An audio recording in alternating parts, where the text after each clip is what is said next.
To the deep table for this evening. Our conversation, we're going to be talking about I'm not a racist, but. So what we're going to try and do today is, it's a phrase many of us have heard many times. We've heard it many times. You might have even used it yourself. But, it's a phrase that happens just before somebody says something they know they shouldn't say. It's like, stop talking now. You're digging yourself into it. So we're going to be having that conversation today. And with me, I have three very important people who are going to be helping me have that conversation. I have Lucas Hickey, a Chinese-Irish youth advocate and emerging voice for justice and inclusion in Ireland. I have with me Carlin Thompson, a clinical nurse manager, researcher, author, and activist working on racial trauma, disability, and health equity.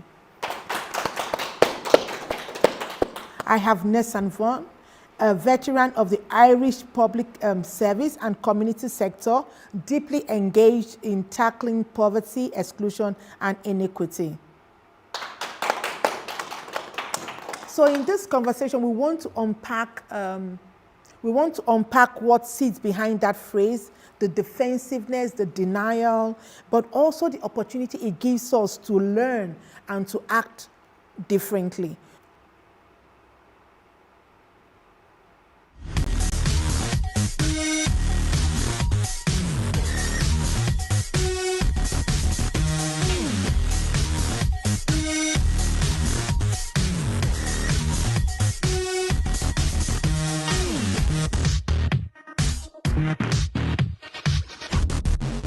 But think about it. Have you heard that phrase?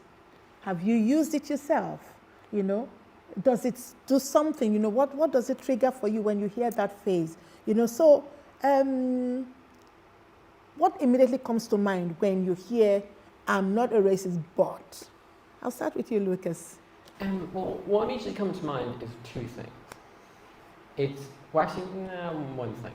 It's about the label of being a racist. The thing I try to think about first is when I approach, I'm not a racist, but is why do you not want to be racist? Because if you think you're about to say something that seems racist or is racist, what are you trying to achieve by saying you're not a racist? Is it something you don't usually do, or is it something that doesn't align with your beliefs? But it still doesn't absolve you of what you just said. I feel like it is kind of an ignorance of, say, the negative effects to your morality or to your personal principle that what you're saying is. It's ignoring it. It's just saying, I'm not a racist, so I'm not a racist. I'm just saying it, so it's not going to happen. But people are just so afraid of avoiding the phrase that they don't even avoid saying something racist. And the second thing is definitely, you don't have to be a racist to say something racist. You can pick up a little catchphrase you learned online and then say something racist. It's okay as long as you reflect. And I really love what you're doing there, because now you've gone deeper in. Now you've gone, this is really the deep table, right? Because what you're trying to show us that, you can actually say something racist and not be a racist, but in my training, I say you've performed racism. Do you see? So I tell people, I say, you've just performed a racist act. Do you see? It's like cooking. You're not a cook, you just like cooking. Or you're not a chef, So that's Carlin, what about you? For me, I think it's rationalized denial. It's like you're actually saying, I'm not racist, but I'm really racist in my thoughts and my behaviors. I like that one. Ooh, I like that one. I'm really racist in my thoughts or in my behavior. So you rationalize why you're not racist, but in essence, the basis of being, when you say that you're not racist, but you're actually showing everybody that you are racist. Finger clicking moment. Nestor, what do you think? Well, I think when people say I'm not racist, but they sort of instinctively know being racist is wrong, so they're immediately qualifying what they're about to say. And I think it's a good thing, perhaps, that people don't instinctively know it's not that racism is wrong. However, they are concerned that what they're about to say might be interpreted as being racist, so they're trying to qualify it. So I think I agree with Lucas that people, even if they might say a comment that's racist, might appear racist, that they're not necessarily racist, really.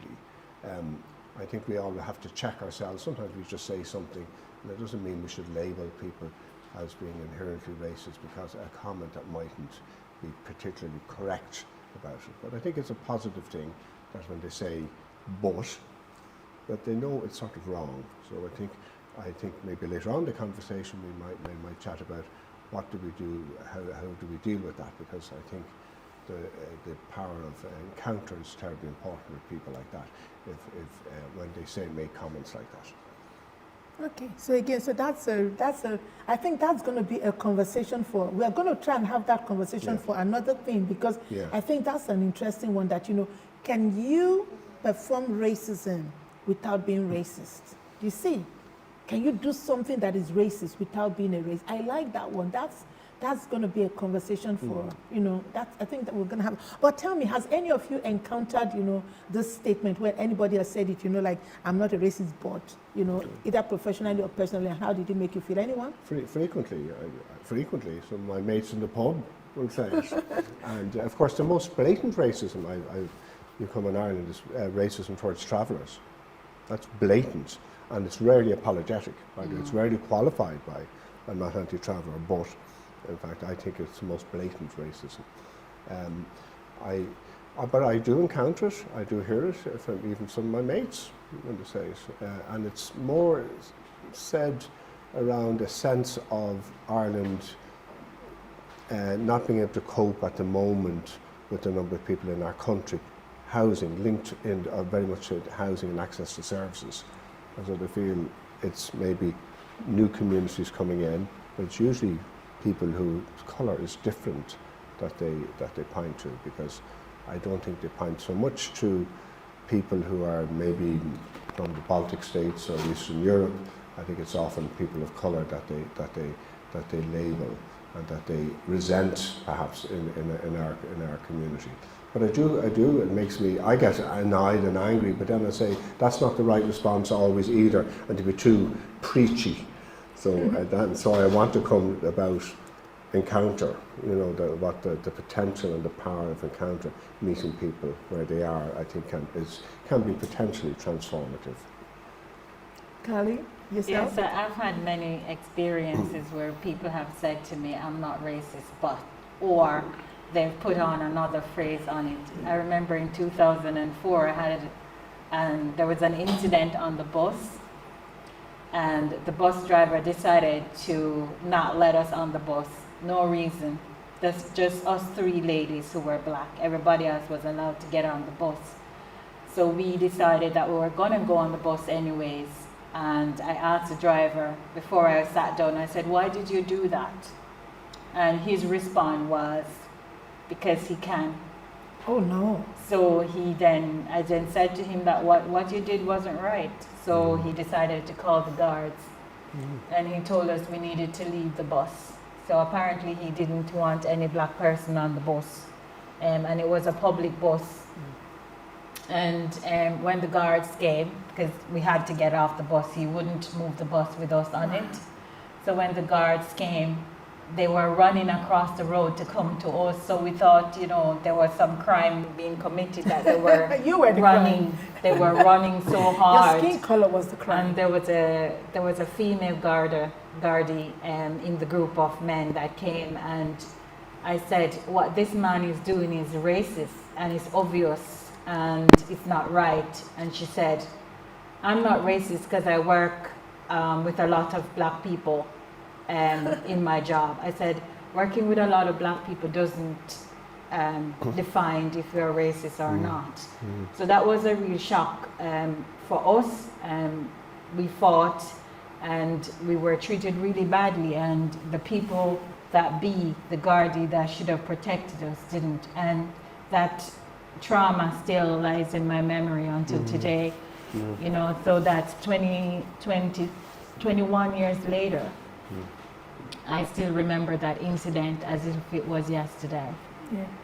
And it's so sad because sometimes people don't actually realize that those things stay with you, you know, because it doesn't go away, you know, unless you actually do something. And that's one thing that we actually don't have here in Ireland, like a healing place, you know, where people can heal, you know, from the trauma of racism or from the trauma of discrimination, from that trauma. There's actually no place, you know, or support or things putting in place, you know. But why do you think that phrase has become like so common in Ireland now?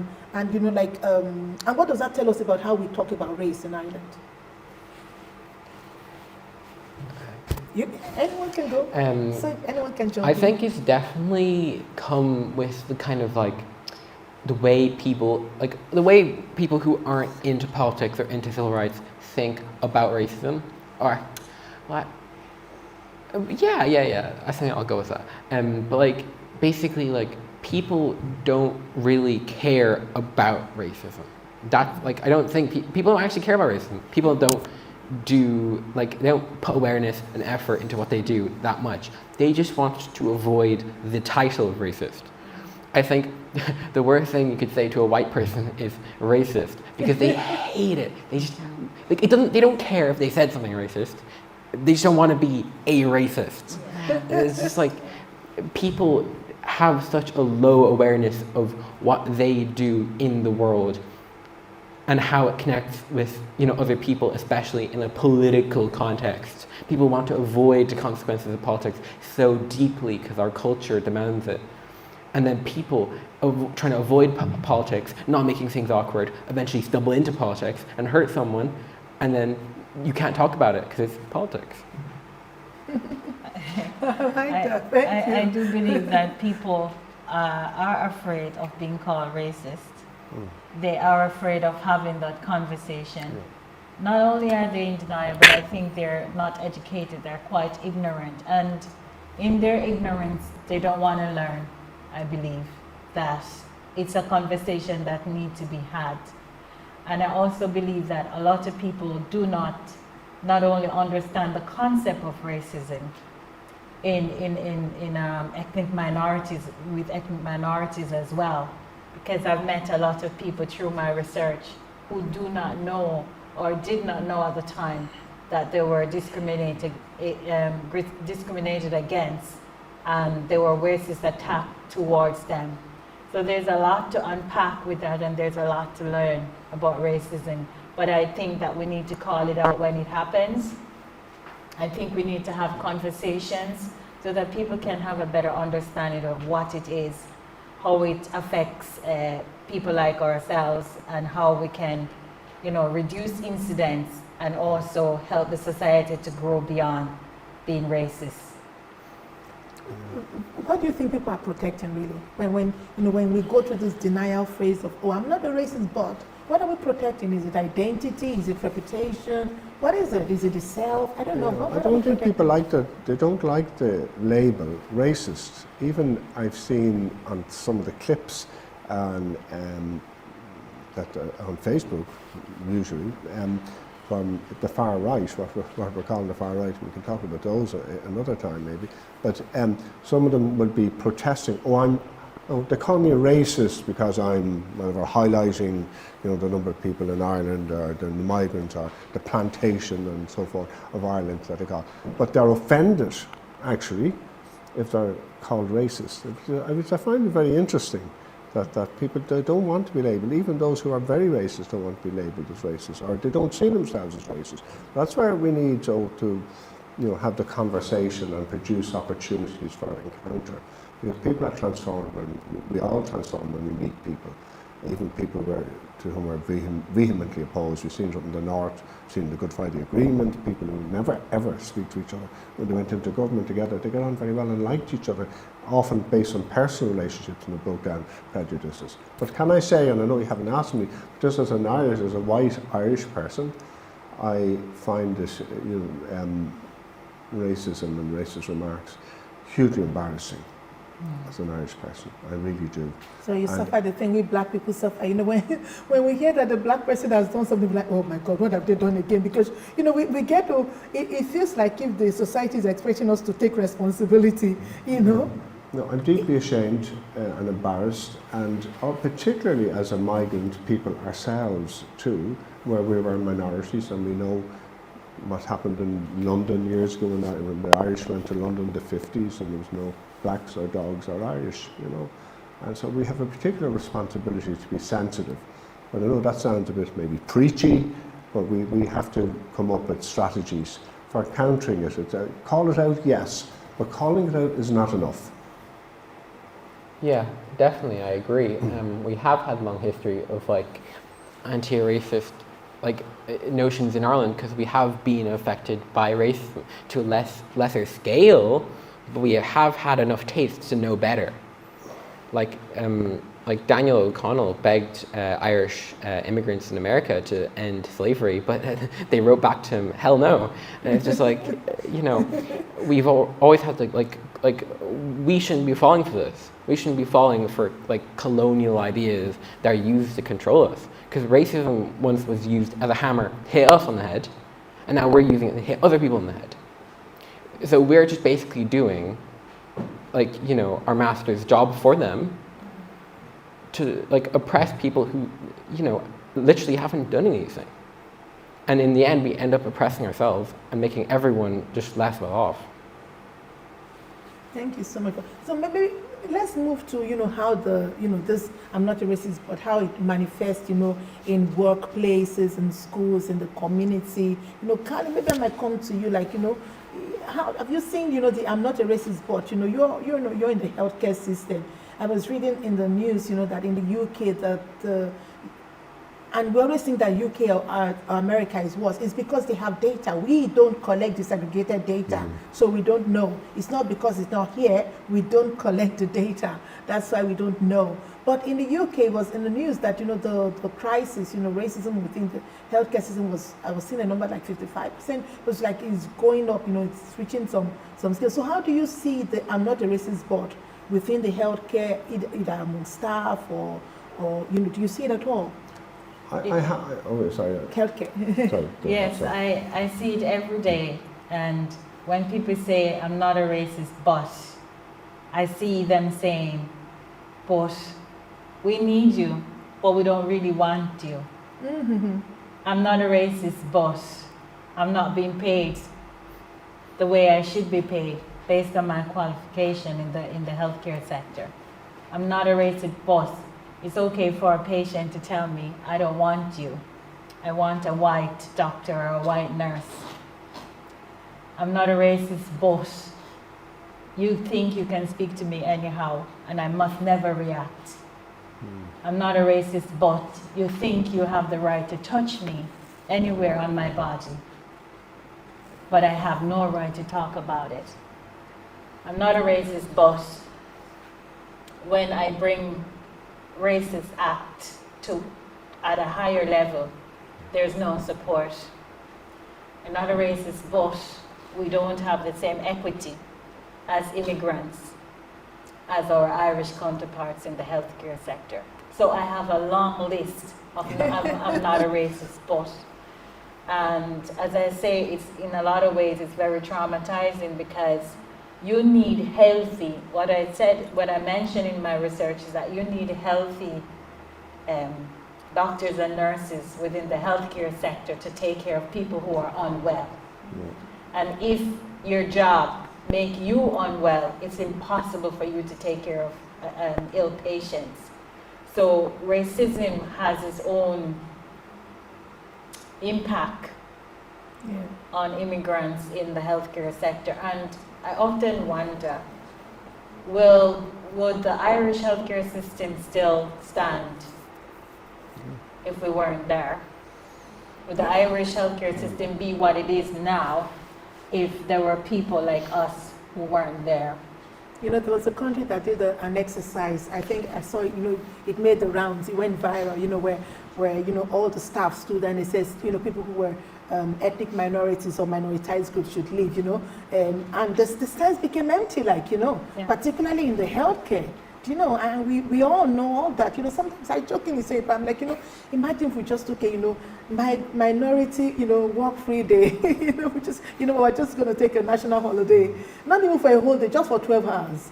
There'll be mayhem, there'll be crisis, but listen, maybe if I come to you, you've done a lot of work, across community and for many years, how do you see, that taking place, and, what are the kind of shifts, that we have seen in institutional attitudes to racism? Yeah, in the work I do, I don't encounter it much at all, actually. And again, I'm a white person, so maybe I don't observe it and I don't experience it, of course.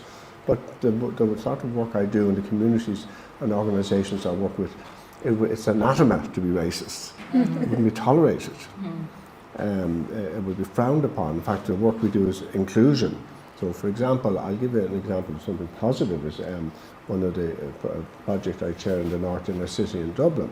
We have a community training centre for young people who didn't complete second level for all sorts of reasons. But I was presenting certs there a couple of years ago to them, and it was quite striking the number of black students in the northeast inner city.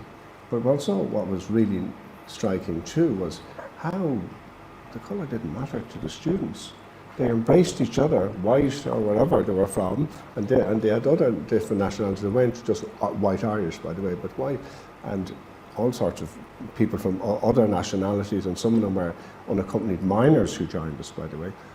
But they were embracing each other and arms around each other, and this is why I keep coming back to encounter. I didn't witness that at all. A complete acceptance of each other, not seeing that difference. And I see it in schools around me, by the way, too. I live in Baldown, North Dublin. There's several schools nearby, and you just see kids going in together, different colours, different races, different backgrounds. Of course, they could be Irish too, but their parents might be from somewhere else.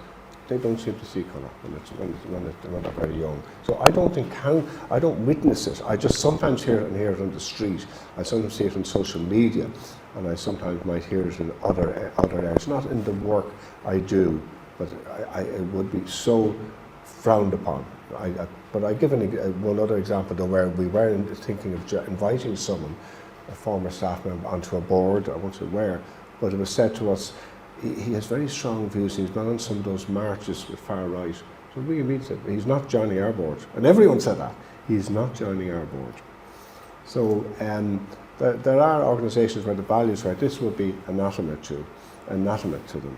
And that's where we need to mobilise it. So I don't witness racism that much. I just hear it around the edges.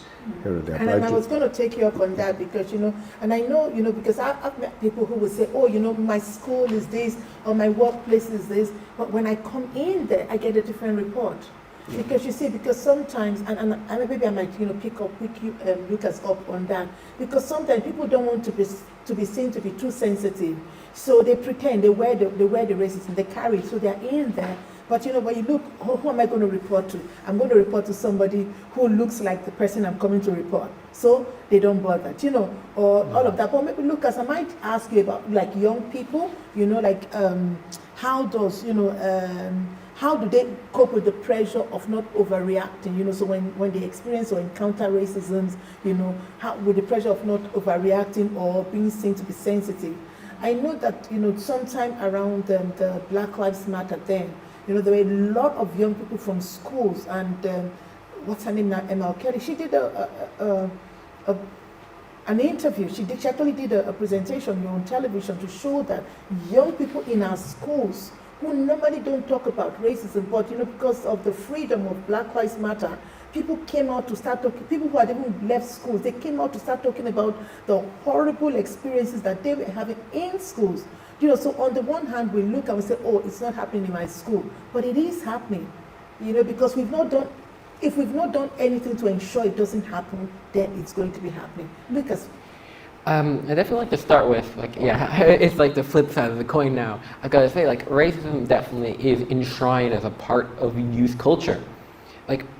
I think in general people don't take young people seriously. And when it comes to stuff like racism, I don't think adults take racism among youth seriously either. So it's everywhere. And the rule of law is either you join the pack or you shut up. So either you become a sellout and just like, oh, I love the N-word, here's the N-word pass, here's the N-word pass, or, you know, respective slurs for respective communities. But like either, you know, you become a part of the problem or you be quiet, because there's no space for people to speak up. I have experienced that myself. But yeah, like definitely, I've talked to people who are kind of like the pincushion for a lot of like racist stuff, like and like they say it's fine, but I watch them in their lives and they're not fine. Like they have to deal with the pressure of these racist stereotypes every day. They are a second class of human when they're in that environment as their race. There is definitely places where you won't have that racism, but racism is, you know, a part of youth culture in a terrible way, and definitely like the exploitation of race is definitely a big part of that. Yeah, and celebrities and you know, promote racist talking points, and like schools don't care. Like I know a lot of people who've gone to school representatives, gone to like, you know, gone to the top, and they say, oh yeah, this happened to me and this happened to me. Like they're like, oh yeah, you'll get along eventually, or, you know, just be quiet, or, you know, they don't, like, schools really like to be anti-bullying and anti-racist, but when you actually go down there and try to take advantage of their whole initiatives to stop racism, stop bullying, you go there and they push you away.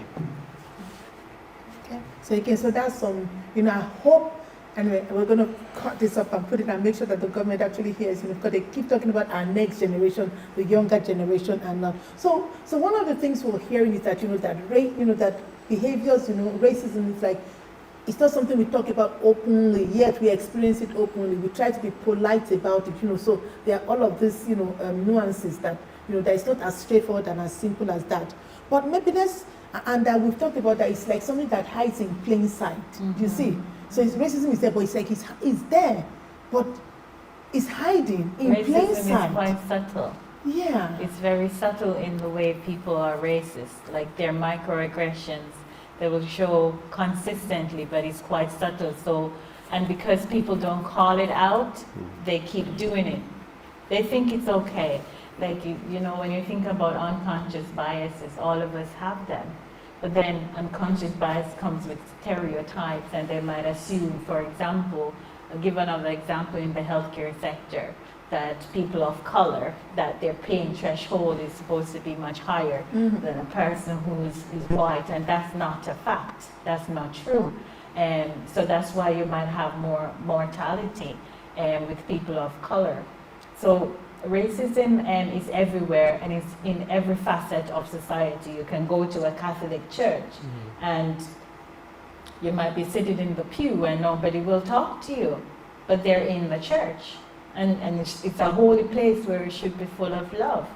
And as Lucas talked about the schools, it's the same thing. I often see the segregation with children of color and children who are white, and they're walking out. You can literally see them walking in the evenings after school, and one group of kids who are of color here, and another group of kids here who are white. And probably you might see a group of kids who look Asian. There is just no brotherhood and sisterhoodness happening. There is that blatant segregation because people find that it's very difficult for them to belong. And I feel for these young people because they are our future, and we need to educate them on how to call out racism and how also to not be racist. You know, I think the generations are changing, and the atmosphere in Ireland are changing, and we can't deny the fact that there are, for example, Lucas, who's Irish and Chinese. There are young people here who are Irish and they're not typically white, you know, and we have to accept that. And a matter of fact, it's not only now. We've had people here a long time who, I know Jamaicans who who were born here in Ireland in the 80s who went to Trinity College, and they're black, but nobody wants to accept the fact that they are Irish just because of the color of their skin. There is a song by Bob Marley that said, you are go tired for see my face because you can't get me out of the race. What he's actually saying, we're all one race, but you choose to deny that I belong. You choose to deny that I am human. But once I'm here, you can't deny who I am. And you talked about people not seeing color. I hate that, because see me for who I am. I am black and I'm beautiful. Don't deny that I am black and beautiful. You can't deny that this young man here is Irish with Chinese heritage either. How can you deny that? And historically, Ireland has denied that with their immigration processes and their immigration things from the get-go. When I came here in 2003, I could see it. I could see how people who are immigrants are treated so indifferently, and it's still happening today. So do we think that is, is it our culture of politeness? Because, Ireland, we want to be seen as polite, So is it this culture of politeness that makes it, harder for us to name racism directly? Is that it? I definitely say that there's a layer, there's etiquette, what you're allowed to say and what you're not allowed to say. And there is definitely what's in the term, you're not allowed to talk, in most places, you won't be able to talk about racism, and about how it affects you in most public spaces, because it's awkward or whatever. Mm-hmm. But being racist is accepted, but not blatant racism, but a kind of different type, like the type of thing you say after I'm not racist, but you're allowed to say that stuff. You are, you definitely are. You won't get, oh, why did you say that? You're allowed to talk about that because it's just generally accepted. It's what we have had for a long time. People being against racism is still kind of a bit new. And people are generally getting more and more socially aware. But we still haven't passed the line of all racism being weird to say. People still say racist stuff all the time. Famous people say racist stuff, get away with it, still get stacks, still get money. Government officials can be racist. Anyone can be racist, get away with it most of the time. Get their money, get their job, and it'd be fine if the etiquette allows it. But being out there and speaking loudly about racism gets you exiled. There's this new term on TikTok called black fatigue, and it's a co-opted term of black people are tired of racism, but now white people are tired of black people talking about racism. And it's you're tired, are you talking to them? Because it's generally people want to avoid the conversation so much, and then they allow racism into the conversation. It's just, See, racism is... I saw that black fatigue, I'm like, duh, what is that? Racism is not talked about in circles where it should be talked about, and it's so accepting, because racism is not always verbal. Majority of the racism that are experienced in black bodies are physical. A majority of it is something that's been done against the person. And maybe I'll come to you. Whose responsibility is it? Whose responsibility is it to address, for accountability, where should we go? Who should do something about it? There's collective responsibility, there's government, there's civic leaders, there's NGOs who are much derided at the moment, community leaders. I think civic society and government have a lead role to play, and I think they can do it.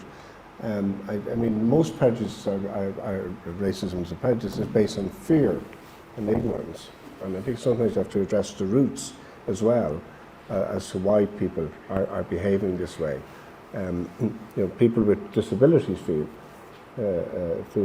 discriminated against. Women, for a very, very long time, still not completely over, address who are discriminated against in this country too. I'm not saying they're exactly the same, but it was acceptable by even in legislation to discriminate against women years ago. The when women were married, that they leave the civil service in my lifetime. And that's so unacceptable, and we laugh at that idea. So I think I'd like to think there will be a day when racism will be so not tolerated. Yeah, I agree. I think we can, but I think we have to put information campaigns. We have to contextualise where we are as a country, that we are changing, why it's changing, why people come here, why people, and then address head-on racism. But it's not enough to call it out. But we have to call it out. But that in itself would not be enough. We might feel good about ourselves calling it out. But there is potential, I think, to mobilise the level of intolerance of racism in this country, which is very high. There's a very high level of intolerance of racism too. And I know maybe people who experience racism don't feel or see that, but in the work I do, it's just so unacceptable to us. It's so unacceptable. So I think people find, even when it's unacceptable, people find a way to perform racism. Yeah. Because you're in a corner, it's you and your line manager, it comes in your email, it comes in the instruction. They always, so the policy says it's unacceptable, but I promise you, they find a way to perform it so neatly, And right now, what people are finding to do is that even when you go and now make a complaint, you become the accused because your line manager turns it on you and they say you need management training. There's a lot of phrases they come up with now, that there's something wrong with your communication, blah, blah, blah, blah. You need personal development and you need all of those. So it's done. So a lot of people now if I tell you the number of calls I get every day, emails, I'm like, guys, I'm not paid for that conversation I'm having with you. But yeah, I get those calls. And I'm not just saying people my age, younger people as well, it's happening. So they find a way to just perform that racism, And so maybe I'm just looking at what strategies, because I know we all talk about calling it out because that's the easiest thing that we can do, but we need to go beyond calling. And one of the reasons why I'm having these conversations is that, so let's talk about it, because racism is like a taboo topic, but it's not a taboo feeling, it's not a taboo experience. We make it a taboo topic, yet the experience is daily. Do you understand? So if it's a daily experience, then let's talk about it, let's not taboo it, let's make sure we can address it. But so beyond the calling it out, we need some structural changes, that can happen. But maybe one of the questions I want to ask is have you found any strategies to help people move from the defensiveness, to accountability? Because sometimes people are defensive. I'm not the racist, but they still say the racist thing, and there's a lot of denial. I wrote an article which, it's going to get published now on this same topic, but yeah. We need a radicalized movement. Do you remember the Black Panther in America? They had a huge impact, because they wanted to make sure that they were seen and heard.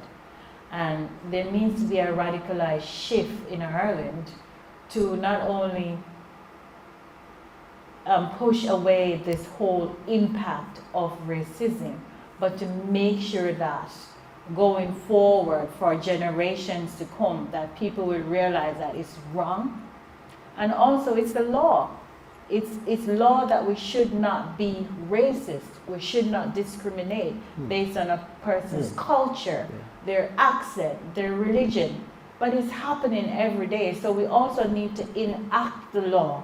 We need to make strategic changes so that people will realize and be penalized if they carry out racist behaviors or try to build racist structures.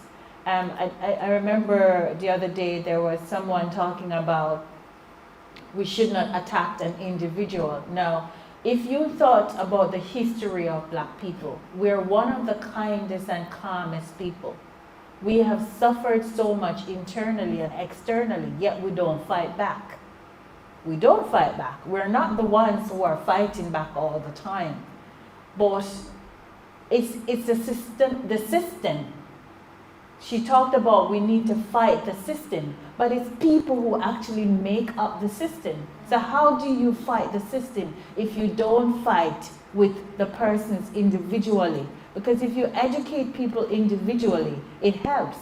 But the people are the ones that make up the system. So we have to be radicalized in shifting change systematically so that it can have an effect, so it can have a positive domino effect. I think that systematic change, so, because, and I'll tell you one example, and I know where that conversation is coming from, because if it's this manager, right, so if I fight this manager, when we, say for example, I get a case against him and the manager leaves, does the racism stop in that organization? No. Why? Because it's beyond the individual. There's a system of operation that allows that act to continue to perform. So when they say don't fight the people, but the system, is to actually go into the organization to ask the question, what is it in this organization that makes it possible for such an act to happen?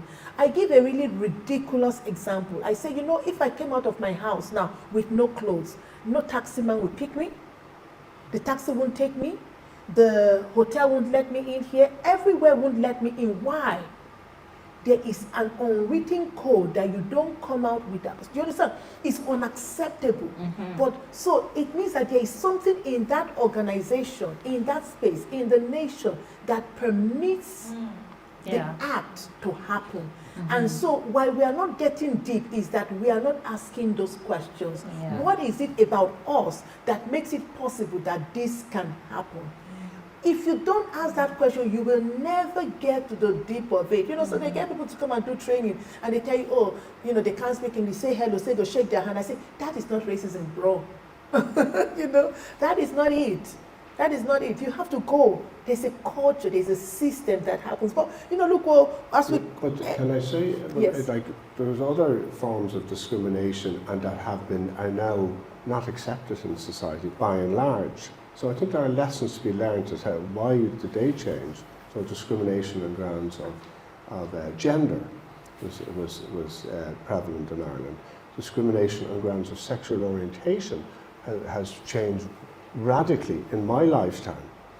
It was perfectly acceptable to refer to gay people in very derogatory terms and in workplaces, and I saw that regularly, and it was okay. Now it would not be, I would suggest, so accepted. And why was that? And what changed? So I think there are lessons to be learned as to how change can come about. Yes, it's calling things out. Yes, it's been led by people who have experienced discrimination, in this case racism, but it also has to be co-led, I think, by civic leaders, politicians, society. Law has a place, but it's all that sort of mix. And I think it's also in schools, it's in youth centres, it's in wherever people meet and congregate, you can do it. So I am very optimistic, actually, and maybe you might say you would be because you're white, but I do believe we will have a time when this is totally unaccepted. Racism will be totally unaccepted, because the other ones were accepted. In a generation, things have changed. So I feel we have to listen to, and I'm listening to tonight, what you're saying, and I am actually a little bit shocked, and I shouldn't be shocked with the level of discrimination experiencing, because I don't see it or witness it as a white person, and it's also maybe it's a function of the work I do, because it's just not allowed, it's not tolerated. It would be just taboo. You just could not say something racist because it would be called out. Do you know what I mean? So I'm not maybe that representative in many ways. No, but that's what we want. When you talk about homophobia, the reason why the society is not as homophobic as it used to be is because people who were gay or from the LGBTQ plus spoke out. They had the table to speak out, and they still do. How many tables do migrants and people of color have to speak out about the racist behavior that we go through on a daily basis? How many radio personalities have you have interviewed a person from the minority community about racism, about the acts of racism, how it makes us feel, how we maneuver it on a daily basis? Because it happens in the taxi, it happens in the bus, it happens in the school, it happens in the church, it happens on the street, it happens in the supermarket. It's everywhere. So they have the voice, because I've heard them many times. I've seen them on the news, I've seen them, you know, on various medias talking about people who treat them indifferently because of their sexual orientation. But we don't get that voice. We don't get those opportunities as migrants and black people. So that there's a difference. And that's what I hope that the DEeP table, that's one of the reasons why I'm sticking with the DEeP table, you understand?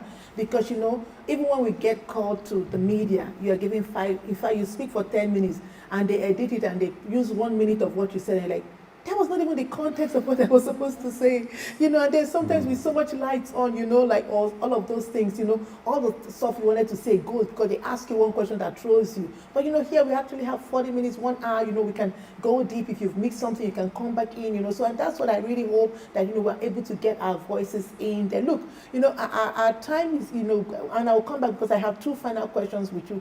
But, you know, I just want to give the audience, you know, like maybe an opportunity, if there's any question, maybe online, those on YouTube or those on Zoom, if there's any question at all, you can check for me. But what we've heard today is that racism in Ireland doesn't always announce itself loudly, you know, because it will couch itself in things like, I'm not a racist, but.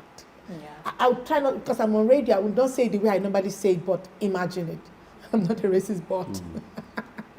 You know, but beneath all that good intention, yet as each of you have shown, you know, it is these everyday moments, you know, that we, you know, that we practice awareness, honesty, acceptance, not just belonging, but true inclusion, you know, that is grounded in responsibility, you know. So it's all of those things, you know. But is there, I don't know if anybody has a question or a comment, you know, and if there's not, I will come back. Can I just ask a question myself? Yes. Is it getting worse? In my experience, yes. I think from, you remember with George Floyd, I think when George Floyd died, it opened a lot of people's eyes to what's happening with racism in the world. But then when the Ukrainian, for example, when the war started in Ukraine and the Ukrainians started coming to Ireland, you know, Ireland opened up for people from different countries who are experiencing war or other traumas that they cannot stay in their country, they're displaced. And the Ukrainians came and there was no problem, and the government even offered people the opportunity to house these Ukrainians. And remember, Ukrainians are predominantly white people. But then when black people or people from different minorities started coming in to Ireland, everything changed. Why? What's different with black bodies and white bodies or bodies from Asia? We're people. We're a people. You know? So that level of racism started to get higher. And then it's now worse than before. Like, I mean, Irish people, I believe, have, as I said before, have that voice. They can call in the station and they can say, oh, you know what, I'm homeless, I'm living in my car. And I do believe homelessness is a huge issue in Ireland. But then a person who's living in a tent, who's a minority, who places the tent in town and don't have the phone to call in and say, like, I'm living in a tent in town. And then this person living in the tent in town is being told by the Gardaí or have their tent burnt or being told you have to move from here, it doesn't look good. So you see the level of racism. It's like a law. So there's a one law for one set of people because they're predominantly white, and another law for another set of people because they're of color or they're from a different ethnic minority. I fully agree. But yet we're all one race. We're all one human being. Why can't we be treated with equity? And Master, you know the movement of asylum seekers in Ireland, I mean, I work with them, the Irish Refugee Council too. They've made those points too that you've just made there about, you know, Ukrainian, about differentiating between people who come to the country, and often the difference of how the state treats is based on colour. Yeah. I mean, Yeah, accept, and you know when you accept do, those points. when you somewhere. saw those, when you those kind of acts, push, groups to start having what I call oppression gymnastics. Is there any question we can take? One or two questions. So just really thanks to our audience and those online on Zoom and those on YouTube. So we have one or two questions. Yes, if you can pass the mic. Well, I saw. It's going to give you a mic now. Yeah, okay. Well, Is it on? can everybody hear me? I don't think it's on. Just give him a second and you can. Yeah. Can everybody hear Yeah. me? Yeah. Oh, yeah, good. Okay, yeah. So again, the statement "I'm not a racist," but will immediately be followed by a racist statement. Like, nobody's ever going to say, "I'm a racist," but I can see an ugly scratch on that radiator there. And again, it's people trying to provide cover for what they're saying is, and then try and usually couch it in dog whistle language. So a very good example is the City West Hotel. They're trying to cloak it out of concern for, they're taking our hotel away from us. Now, when was the last time City West was ever used as a hotel? And and again, if it was making that much business as a hotel, why would the hotel owners offer to sell it? So again, they're trying to provide cover for what the real issue is. Now, in terms of, as you said, calling it out, but I think the real question is,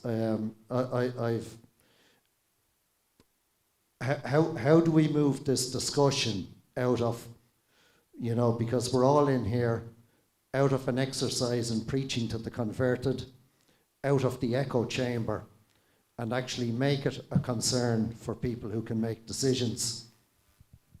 I think we'll move this out by educating. Education is key in fighting racism. It should be a topic in our colleges, in our primary schools, in our secondary schools here in Ireland. And the government need to take foothold in this. You see, if a government want to make a radical change, they need to have an input. And media as well. The media in Ireland need to have a basic input in how we fight racism here in Ireland. So education is a key for me. Again, and so, so this, what we're doing here now is actually getting a lot of, it's not just here, so when we finish these talks here, like the last two we've done, we cut them up, we put them up on YouTube, so we put it them, so it's out there, and it's being seen, so it's not just, and that's why we're making sure that we're getting it properly done, and having the conversations and having diverse voices, because it is going out there, and it is being heard, it's being, again, so you can follow. So if you're listening, follow and like on YouTube and on TikTok and on Instagram, and share, pick up something from there. There's a young lady, she's actually written an article from the first one, the first DEeP table talk. She's written an article, she's written another one now, so if you go on my LinkedIn page, you will see that. So she's actually written an article from that, And so these are the kind of things that, I hope to see happen, and that's what so that's just another, so she's not here physically, she's online now watching, but she goes back to the YouTube video and writes an article about that, and again, that's re-educating. So it is going out there, and I think that's one thing we want to do. I think we have another question there. Yeah. My question comes around the different treatment between fear that white people have and the fear that people of color have. Somehow, we must never allow white people to be afraid, is the unwritten rule. And so whatever they do in response to their fear is acceptable. And it's because they're afraid, that's why they're racist. It's because they're afraid, that's why they are putting those kids in the corner. And yet there isn't a similar weight put on the fear of the impact of racist actions. just even on psychological damage, like the murder that is being performed by racist acts of young people's spirits, their dreams, their health, mental health, psychosomatic illnesses that people have now because of trauma from racism. We don't talk about that. It's like, it's not as bad as the fact that the white people are scared of the I don't know, it sounds to me from what I hear that we must not allow white people to be afraid, even if it costs every other type of race in Ireland to be living in fear and terror and what. It's not the same weight that is given to the different levels of fear. Like, I definitely like to say, like, I could see this a lot in the Charlie Kirk assassination. Like, gun violence in America is such a huge problem. Like, tons and tons of Americans die each year from, gun violence and murder. Like, most common cause of death for pregnant women in America is murder. It's madness. And the thing I saw is when I saw Charlie Kirk die, his effect here and in the United States is so much people were like writing articles and making posts about how sad they were about the political violence in the USA. But so many black people in America die of gun violence all the time. And no one writes articles about them. No one cries for them. Charlie Kirk, I wouldn't say is a very good person. And yet he has so much stuff about him. Irish politicians were commenting, oh, the political violence is going to come to us. But there's already political violence happening. People are being beat in the streets. There is political violence. But it's not like, yeah, I definitely agree what you say when like white people aren't allowed to have fear. But it's totally fine if a minority does. Because like Irish politicians aren't commenting about the violence happening here as much. They might condemn it, but they're not calling out individual incidents. Definitely. In fact, I mean, like when something happens, I'm waiting to see when will be the first time that any of the police they're going to address. And it's like days have gone, and when we've started tagging them, those of us on LinkedIn will tag them, tag the department, tag the ministers. Then they come out and say, well, actually. But it goes on, like, so if there's no immediate, jumping. Do we have one more comment? Okay, you're going to read something for us from you? Yes, I have a question online. I think it's from Ebun. The question is, in England, there is a disproportionate number of black people in prisons. Is it like that here as well? That's the question she's asking, he or she's asking. We actually have no data in Ireland, but I would love to find that out myself. As I said earlier, that there is one law for people of color here in Ireland and another law for the people who are predominantly white here in Ireland. So I would love to find data on that. I suppose that a lot of things that happen in the UK tends to just arrive in Ireland and is accepted as well. So who knows what's going on behind closed doors? Because I know for sure there is one place here in Ireland. It's called Blanchardstown, and it's very diverse, and a lot of black bodies have been arrested for nothing. It's been written now in researches about that, and we're trying to figure out why. Why are black boys being arrested in this particular community? Why are they being traumatized? Why are they being sorted? Is something wrong? And also, you'll be very surprised that this is one of the most growing part of Ireland when it comes on to education and skills. Because these young people, they're not just sitting down and doing bad things, they're actually working, they're actually making a life for themselves, but yet they're being targeted, so there's a lot to link, and there's a lot to know, but we don't have data on that here in Ireland. What we do know is, though, that travellers are overrepresented in prisons. And arrested and imprisoned. There's data on that. Yeah, there was a recent report that was written about black and Brazilian boys in policing, and the over-policing of black and Brazilian boys in Ireland. So that is there. Somebody did a piece of research, a few years ago. The sentences that are, handed down are harsher. I mean, if you look at it, like it's obvious. I mean, I have too many stories. I'm already in enough trouble in Ireland, so I'm trying not to mention so many stories that I know. But I'll just sneak one in there. There was a young man, who the mom was so upset. He was coming back from work and he was driving a nice car, and he was in his estate. The guard stopped him, took him with his car, took him to the station, made him, anyway, I can't say some stuff, but the boy called his mom at about whatever a.m. and said, Mom, at such and such. He was on his estate. He did nothing wrong. He was coming from work. So how do you tell such a child? How do you tell such a child, to not feel? Do you see? He was coming from work. He was actually doing the right thing. He was working, he was grafting. We say graft, we say work, we say go to school. And so that's what pushes me. Like when we've made our children graft and work hard and study and, because, me, I'm a Nigerian mom, straight up. Like, I push my kids, like, you must go to school, education is everything. Bloody. We do that, We wake them up, have you read? We do all of that. Their mates are going to party, we say, don't go to party, go and read, I'm not saying all black boys, because, my son says, Mom, they are, so I'm not saying all black kids are good. No, just like all white kids are not good. So we have it, both ways. It's not going to be perfect, So you're going to have a few who are going to just do what they want to do, and it should not be used to tarnish, everyone. Look, I'm so excited to have this conversation. We could go on, but I have one last question, and while we round up. Look, just please let me clap for my audience once when my guests. So just as we finish, and that's why I think these conversations need to be had. But the good thing is that it's being streamed online, so it has the shelf life. And that's going to continue. Like I said, people are writing articles already about it and re-educating their own circles and fame. But what would a society that does not need to say, I'm not a racist, but what would it look like?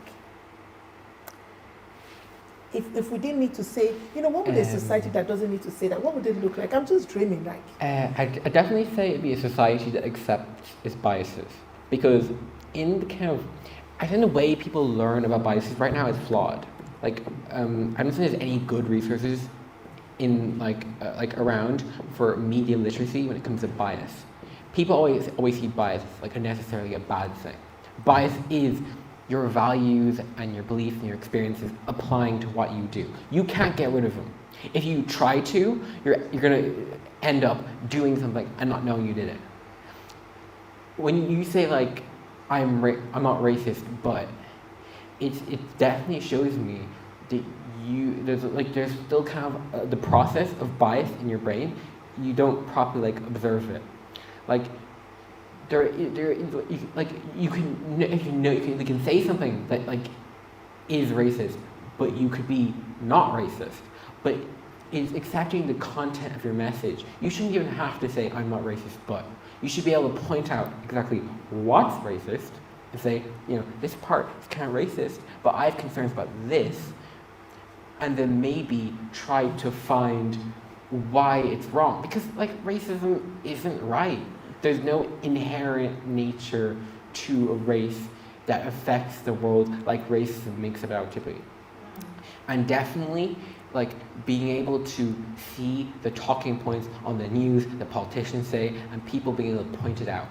To be able to see the biases of the news, be able to see the biases of politics and politicians in your systems and in the world, and that will let you be able to say I'm not racist, but you wouldn't need to say it, because you'll be able to spot out what's wrong before you even need to say anything racist. It's there's racism everywhere. There's healthcare, education, there's racism in AI, there's racism in climate change. Don't tell me about AI racism. It's so bad.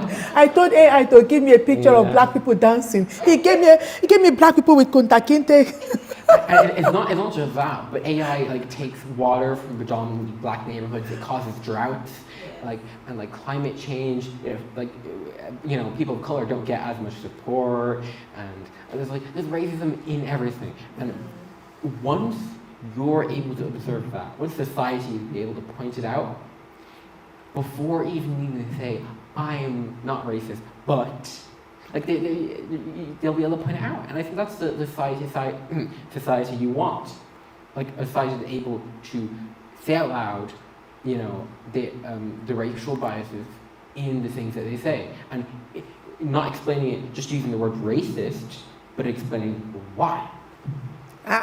Thank you so much. I was going to ask, how could you reframe? In fact, you've already answered that question for me, but, maybe Carlin, I might come to so what's I just feel like it's having that conversation, whether you are fearful or not. Because I think a lot of Irish people, for example, because I can only mainly say Irish because I've been here for so many years and I've experienced so much racism, that you have the conversation. Don't be fearful. Just have the conversation about racism. What do you see it as? What do you want to hear about it? How much do you know about it? Do you know it's a social construct? Did you know where it came from? How can we remove it from society? How can we implement better behaviors and better education in our schools, and put it in our libraries, put it in our books, put it in the media, that we can unlearn these behaviors of racism and cut out this whole thing, but I'm not racist, but. Because when you say that to a person of color like myself, you just actually told me something different.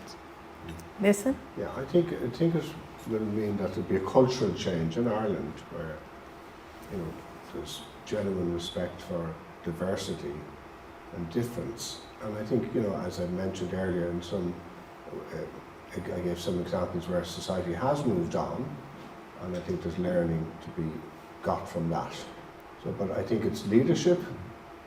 I think also, I was thinking there, the Irish Human Rights and Equality Commission have some role there as well to play, because they're very good at advocating and highlighting issues of discrimination.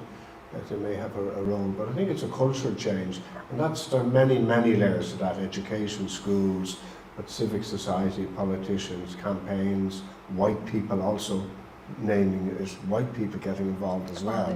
It's like domestic violence. It's not just about women. Exactly. Men have to take responsibility. Exactly. White people have to take responsibility Exactly. and leadership, and in a very humble way, mind you, to do it as well. Not take ownership, but take some responsibility for it, because we are responsible, and we are responsible for it. So, but I think we need help to address it. Of course. Sorry. I'd like to definitely add that, diversity initiatives are definitely a concern for everyone, because even white supremacy affects white people negatively in a way. Well, of course it puts them on the top, but there's still kind of your culture is destroyed in each and a way by white supremacy. As you said, even white people do have a part to break down racism and understanding your culture and white supremacy, and Americans, their culture has been obliterated by white supremacy. Whiteness has replaced, German, Irish, Dutch. It's replaced all of that, and that's the same thing with sexism. It's destroyed men's psyches, and I feel as you said, it's definitely a part to play for everyone has interest in this. Everyone has concern. Yeah. People white people might ask how does this concern me? It concerns your brain, your culture, your psychology, your history, everything. We all have an integral role to play in wiping out racism. Yeah. So just my last 30 seconds for each person. What gives you hope? Listen. What do I hope? What gives you hope? What gives me in hope? Your community, in young people, whatever. What gives you hope? I still have great hope with young people. I think there's still a level of idealism that's still there. And I think, and I see how Irish society has changed. It's unrecognisable from 40 years ago. So that gives me faith. So I'm very confident it will change and that we will overcome racism. I'm absolutely confident about that. But we need, as white people, we need to be committed, but to learn. And so, as a white person, I need to learn what can I do besides what I'm doing. But is there something else that we can do? That's really good. So we have to listen to those who are experiencing. And I listened very carefully here this evening, and I was surprised. And I thought I was, touched with a lot of this, but I was surprised the level of racism that's been that people have experienced. We just pocket it and keep going. You keep going. Yeah. Carlin? For me, I think platforms like this. I'm going age, right? I'm doing age. I think age before beauty.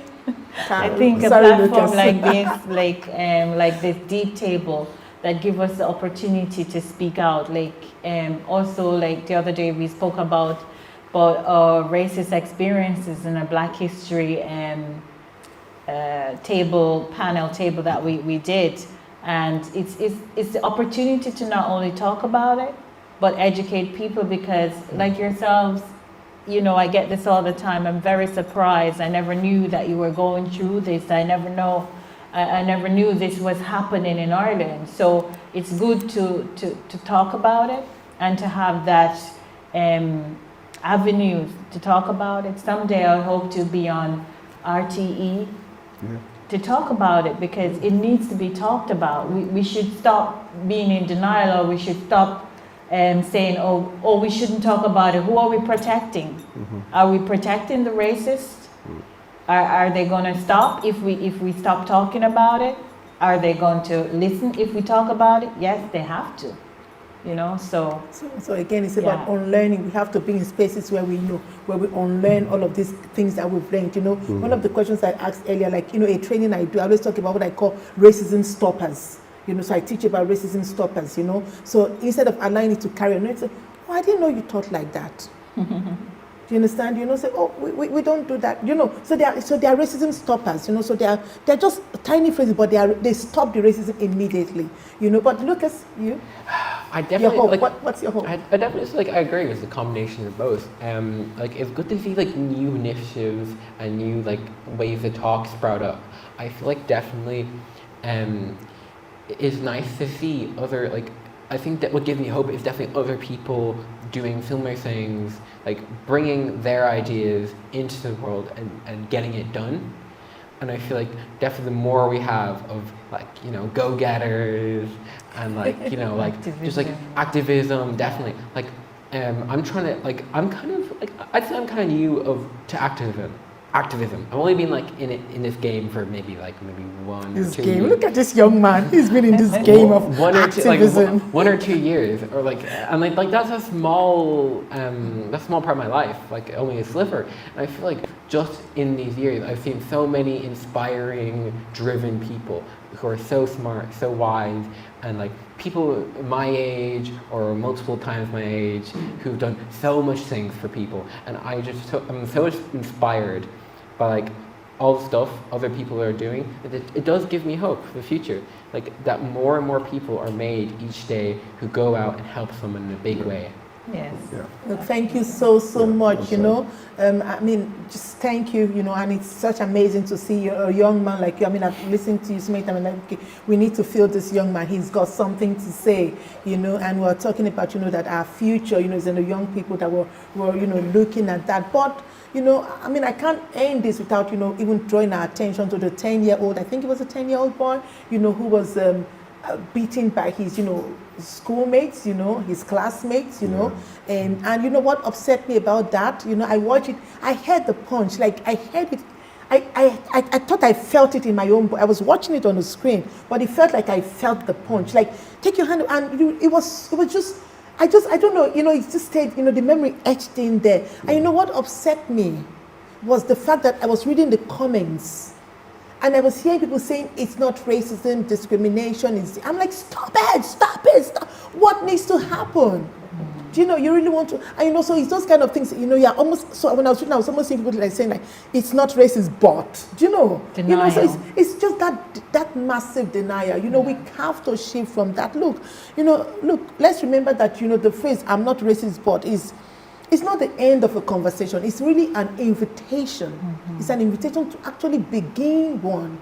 So don't let, you know, when people say I'm not racist, but don't let it end the conversation for you. Let it start use it as a starter of the conversation. Don't stop it. Start the conversation. Pick up on it. Stay on it. Move on. You know, move with it, and you see that, you know, change. Because anti-racist work is not about proving that I'm perfect. That's not what it is. It's not about perfection. It's about staying open, reflective, and, you know, being in a space of being reflective. That's anti-racist work. You know, it's not about perfection. I know what to do. No, it's that where we are all You're in learning that, all the in that time. learning. Absolutely, Yeah. we're learning. I'm learning. I listen to people. I read people's books, and we're constantly learning. So, just thank you to our panel. You know, Carlin, thank you so Thank you much. for having me. Lucas, our youngest panelist, and Nessa, thank you Our so oldest much. panelist.